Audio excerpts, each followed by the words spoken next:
let's take a look at the ingredients we have here. This actually, we went to the farmer's market yesterday in downtown Campbell, and I just got excited and I saw all these beautiful vegetables, and I had to buy it, and then I decided to make the salad. So we have fresh basil, we have purple beans, which I just think are so gorgeous, and then we have regular green beans, and then we have heirloom tomatoes, some red onion sliced, and then we have a basic vinaigrette with garlic. If you'd like to know how to make a basic vinaigrette, please go ahead and click on the link in the recipe, and you'll see a video on how to do that. All right, so I wanted to show you the purple beans.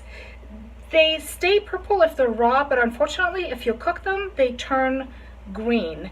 This one I put in hot water for a couple of minutes. This one I actually put it in boiling water, and after they sat here, they just kind of even started to look the same. I thought this one would stay more purple, but really, if you want to use it in a salad, I think it's nice to just leave it purple because it looks really pretty in there. And you can also make the salad with just green beans.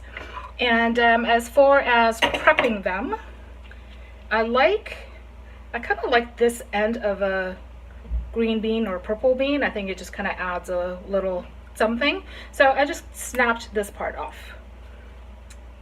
So again, just leaving this end, but cutting this end, and you can see that it's green on the inside as well. So what we're going to do is we're going to chop these into, or just tear them into pieces about this big, sort of bite-sized.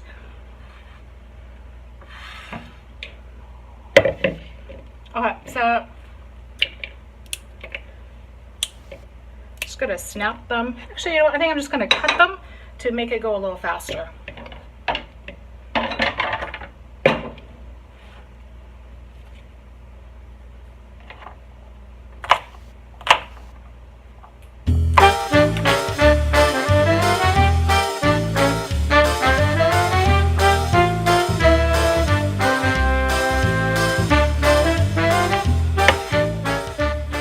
We have our beautiful mixed color greens.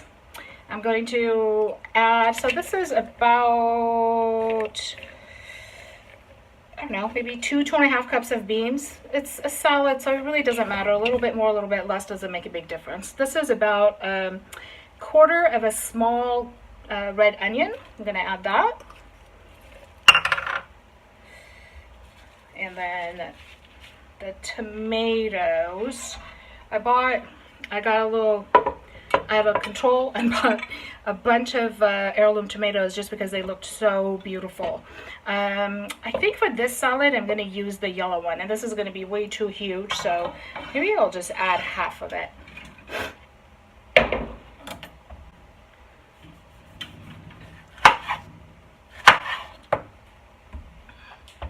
And I cut this part off.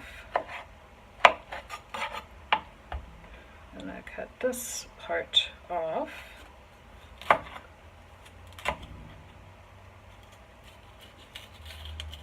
I should have done that with a paring knife, but it's okay. Okay, so now I'm just going to cut it into wedges. This is my friend's knife. I'm actually at her house right now, and her knives are very dull. So bear with me.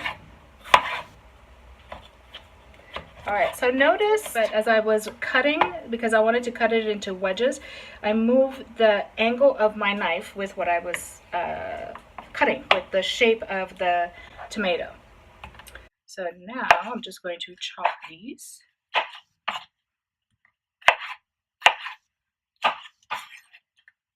I don't mind having the seeds in my salad. I know that a lot of people don't like it, but I actually kind of like the texture, and it's one extra step that really is not necessary, unless it really bugs you. Then you can take the seeds out. Okay, I'm gonna add that to my bowl. Oops, a little bit of garbage in there. Okay, I'm gonna give this a toss. just to kind of see the ratio of the ingredients in there. Oh my gosh, look how beautiful that looks. All right, so now I'm gonna add some basil. You can add any fresh herbs you like. Mint is also really nice in this. I love basil. It just kind of reminds me of summer. But really, I'm trying to think of what herb would not work so well. Maybe rosemary, just because it has such tough leaves. It may not work with this salad.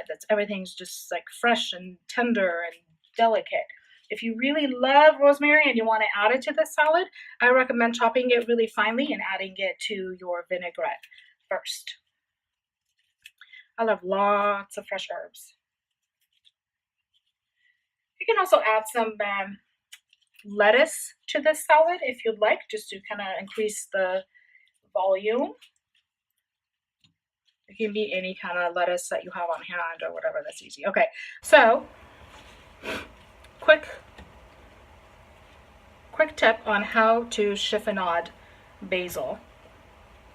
Just gonna grab the leaves. I don't know, 5, 6, 7, however many. Okay, and I'm going to roll it tightly and going to slice.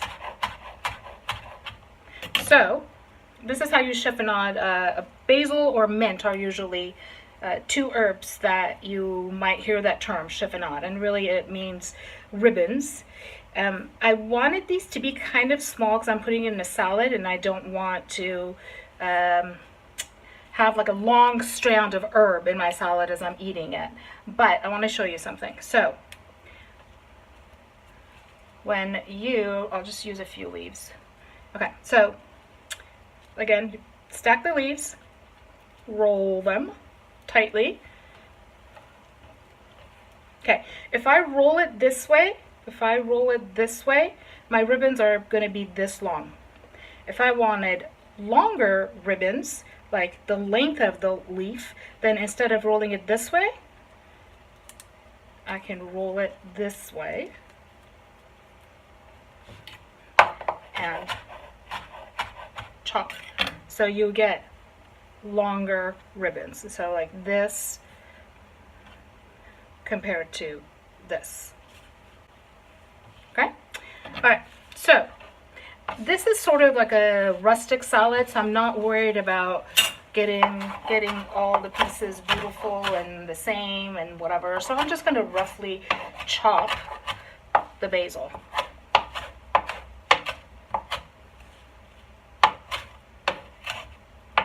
Okay, that's good. I'm going to add it to the salad. Give it another toss. This was, as you can tell, I haven't actually written the recipe yet. So I'm trying to kind of guess how much basil that was. Maybe half a cup chopped. Okay. So now the only thing I have left is to dress it. Now, when you are adding dressing to your salad, remember, you want to dress it. You don't want to drown your salad. So add a little bit. You don't want any dressing at the bottom of your bowl, really. Add a little bit, toss it. Just want it to look nice and shiny. And not any on the bottom, or not too much. Because the salad doesn't have lettuce, it doesn't have too many things that are going to absorb the dressing as much as like a salad would. So you may have a little bit on the bottom, but it's all right. Okay, I'm going to taste it.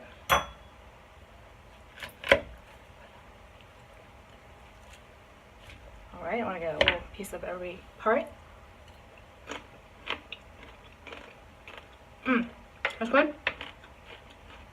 I think it needs a little salt. A little salt. And there you go. There's your beautiful summer salad with fresh vegetables from the farmer's market.